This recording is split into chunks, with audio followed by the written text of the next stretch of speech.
Hi అండి, నమస్తే అండి. సో మనం నార్మల్గా బ్లౌజ్ స్టిచ్ చేసుకునేటప్పుడు ఎలాంటి డిజైన్ లేకుండా నార్మల్గా కుట్టుకున్నాం అనుకోండి. ఫస్ట్ భుజాలు జాయింట్ చేసేసిన తర్వాత అప్పుడు మెడముక్క మనం వేసుకుంటాం. రౌండ్ నెక్ అయితే రౌండ్ నెక్, స్క్వేర్ నెక్ అయితే స్క్వేర్ నెక్, స్టార్ నెక్ అయితే స్టార్ నెక్, ఏదైతే అది.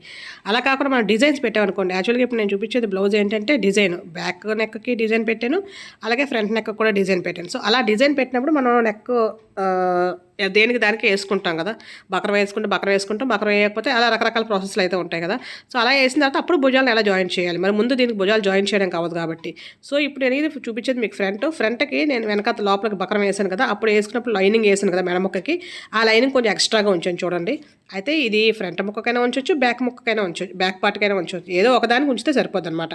సో ఇప్పుడు ఇది నేనైతే ఫ్రంట్కి ఉంచానండి, ఇది బ్యాక్ ఇప్పుడు కిందది. సో కిందదైతే బ్యాక్ నార్మల్గా డైరెక్ట్గా బకర వేసేసిన తర్వాత ఎక్స్ట్రాగా ఉందని కట్ చేసేసాను. ఓన్లీ ఫ్రంట్కి మాత్రం ఎక్స్ట్రాగా ఉందని ఉంచాను అనమాట. సో ఇప్పుడు నేను చూపిస్తాను మన భుజాలు జాయింట్ ఎలా చేసుకోవాలి అనేది.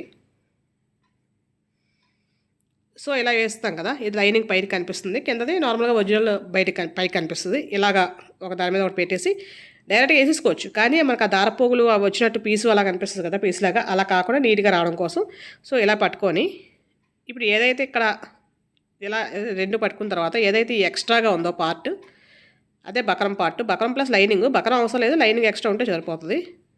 ఇలా పట్టుకొని దీన్ని ఓన్లీ మెడముక్క మాత్రమే, అదే మెడముక్క ప్లస్ క్యాన్వాస్ షీటు రెండు కలిపి, అదే బకరం అంటున్నాం కదా అది.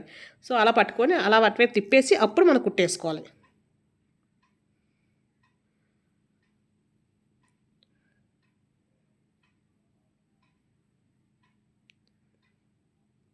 అర్థమైంది కదండి. ఫస్ట్ కింద బ్యాక్ పెట్టాం, పైన ఫ్రంట్ పెట్టాం, ఆ భుజం మీద భుజం పెట్టాం, ఈ ఫ్రంట్ దాని యొక్క ఎక్స్ట్రాగా ఉన్నదాన్ని కింద వైపుకి తిప్పేసి ఒక కుట్టు వేసేసాను. ఆ రెండు కుట్లు వేసుకోవాలి కదా, మనం ఖచ్చితంగా రెండు కుట్లు వేసుకోవాలి ఇలాంటి జాయింట్లు అన్నీ కూడా.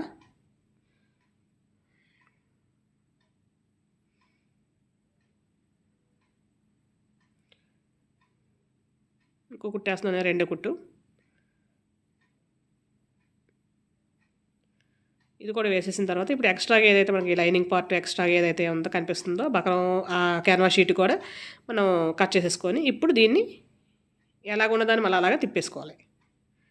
చూసారు కదా, తిప్పేస్తే మనకి ఎక్కడా కూడా ఎలాంటి దారపు పోగులు కానీ ఏది కూడా చూడండి. బయట వైపు నుంచి ఫినిషింగ్ సూపర్గా వచ్చింది, చాలా నీట్గా వచ్చింది కదా. సో అలాగే లోపల వైపు కూడా మనకి అసలు ప్రాబ్లం అయితే ఏముండదు. ఇలా క్లోజ్ చేసేస్తుంది అనమాట. ఇలా క్లోజ్ చేసి ఉండడం వల్ల మనకి ఏంటంటే అక్కడ మనం హెమ్మింగ్ చేసుకుంటాం కదా చేతి పని. సో ఇప్పుడు ఇక్కడ ఎలాగైతే ఓపెన్ ఉందో ఆ ఓపెన్ ఇక్కడ ఉంటుంది అనమాట. సో అక్కడ మనకు ప్రాబ్లం ఉండదు. లేదంటే ఒక చిరిగిపోయే ఛాన్స్ కానీ ఊడిపోయే ఛాన్స్ కానీ ఉంటుంది. సో ఎలా వేసుకున్నాం అనుకోండి, మనకి డ్రెస్సెస్కి అయినా సరే బ్లౌజెస్కి అయినా దేనికి కూడా ప్రాబ్లం అయితే మనకు ఉండదు. హెమ్మింగ్ చేసేసుకోవడం లోపల అంతే, చాలా ఈజీ అండి. సో యాక్చువల్గా ఈ బ్లౌజ్ అయితే ఇదండి. దీనికి ఫ్రంట్ నెక్కి ఇలాగా కొంచెం లైట్ స్కాలప్లా పెట్టాను, లైట్ ఆనియన్ కలర్. ఇది యాక్చువల్గా లైటింగ్ దానికి అదే మారిపోతుంది కలర్స్, నేనైతే ఏం మార్చట్లేదు. లైటింగ్ పైన ఓన్లీ ట్యూబ్ లైటే, బట్ ఏంటో మరి కలర్ షేడ్ ఏంటో అలా మారుతుంది. సో దీనికి ఫ్రంట్ నెక్ అయితే ఇలా వచ్చిందండి. అదే అలాగే ఎలా స్టిచ్ చేయాలి, బకరం వేసి ఎలా స్టిచ్ చేయాలి, బకరం వేయకుండా కొన్ని స్టిచ్ చేశాను, అవి కూడా ఎలా స్టిచ్ చేయాలి చాలా డిజైన్స్ అయితే మన ఛానల్ అయితే ఉంటాయండి. సో ఇదేమో బ్యాక్ నెక్ అనమాట. సింపుల్గా ఎలా బ్యాక్ నెక్ ఎలా వేసి దీన్ని పోట్లీ బటన్స్ చేయడం అలాంటివి కూడా చాలా అయితే డిజైన్స్ ఉన్నాయండి. ఒకసారి ఎవరికైనా కావాలంటే వాచ్ చేయండి. అలాగే నచ్చితే కనుక లైక్ చేయండి, షేర్ చేయండి, సబ్స్క్రైబ్ కూడా చేసుకోండి. థ్యాంక్ యూ అండి, థ్యాంక్ యూ ఫర్ వాచింగ్.